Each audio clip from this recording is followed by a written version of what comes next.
We put a video on YouTube showing, different things we could do.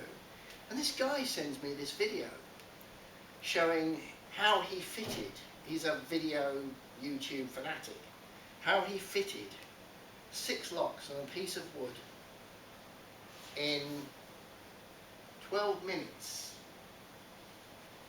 What do you think? Do you think that's good? Sorry? He doesn't work for me. You don't think it was very good? I saw him do, I watched the video. He does 6 mortises. They weren't great, they were only the lock bodies in 12 minutes. No. Just the mortises in 12 minutes. They don't. So he sends me this video, 6 locks in 12 minutes. And I'm like, something's not right here. So I sent him an email, because it was softwood. I sent him an email, because when we do trials in the workshop, we do fire check doors, and I'd done a fire check door sash lock in 45 seconds. So he's doing 2 minutes for each lock in softwood. So I sent him an email, you can find it on YouTube, and I wrote to him and said, what sort of drill did you use? So he said, a Milwaukee cordless. And immediately I'm like, why? Now the reason I say why is because we never ever recommend using cordless for installation of locks on wooden doors. Always a 2,000 to 3,000 RPM, 800 watt recommended drill.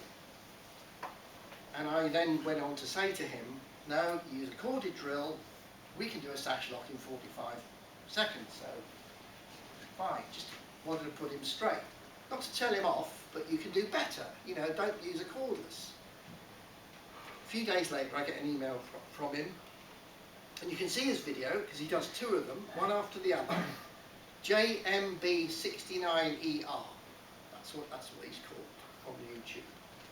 He does 2 videos, and the second one, 22 seconds with our jig. It's a bit wild, but it is quite amusing. So going back to this thing about fitting this lock, how did I solve the problem? Getting a hole right near the edge, because when you think about it, how close can you get with the mortiser?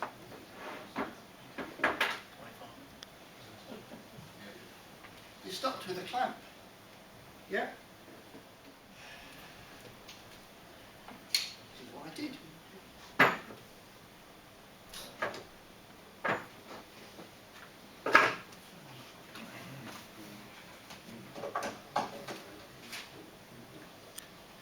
And you can do this with yours.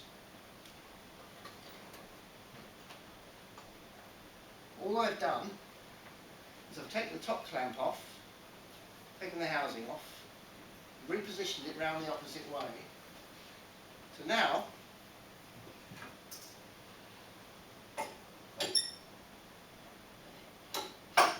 the shaft can go right at the top, right at the edge. Now the same principle would apply if you were fitting something where you had to do a groove all the way along the top of the door. Or the bottom. I had one the other day. Somebody wanted to do a 13mm slot at the bottom of the door. Don't know what it was about. So effectively, I put the tube clip here. That stops this housing from moving. You see what I've done? So that is now fixed. That's not going anywhere. And these are round. One's round one way, one's round the other. Yeah, you've got that. And they're spaced apart. And the reason they're spaced apart is to give you some strength. Because if they were close together, it may want to wobble. And then I can do a straight hole. Now, strangely enough, the longest shaft we do has got a depth of 265 millimetres. But he had to make a hole that's 280. So you know how I told him to do it. So do it 265 as far as it will go, take it off and do the last 15 millimetres by hand. I think it worked. Will it work for you? Yeah, come on, please. Yeah, it must be easy. Last 15 mil by hand. Okay, now you know I said to you earlier, I said we made plunging cutters. We brought out a plunging cutter. And I started getting requests about 6-7 years ago from people saying, can you do a plunging cutter? And at that time we didn't do anything like a plunging cutter. We did just straightforward HSS mortise cutters. And I was just racking my brain. Why would anybody want to use a mortiser for putting a straight hole in a door? And what it dawned on me is that it's not so much the poor skill of the person, it's a little bit tricky to get that perfectly straight. And the door could possibly move, and you've got to get it straight that way, straight that way. And one of the things that we all seem to know, or maybe I don't know, but maybe you guys know, is that if you don't get that hole perfectly straight for I don't know, tubular latch, digilock, door security bolt, then what happens? Things bite. And I'm so surprised. And then I went and did it. I had to fit something at home. I thought, you know what, there's something to this if you don't get this perfectly straight every time. So we brought out a series of plunging cutters, which are a bit wicked, and everybody seems to be happy with them. Has anybody used any? No? Yeah. Yeah? They work? Yeah. They're pretty fast. You just have to keep clearing as you go, because that's the way they work. Okay, so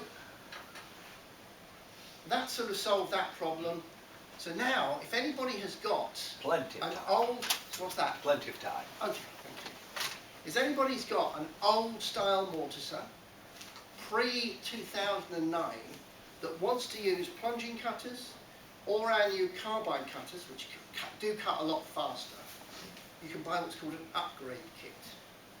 And all you buy is basically the new style shaft and 3 cutters, and there's a special deal on, so you don't pay a lot for the whole kit.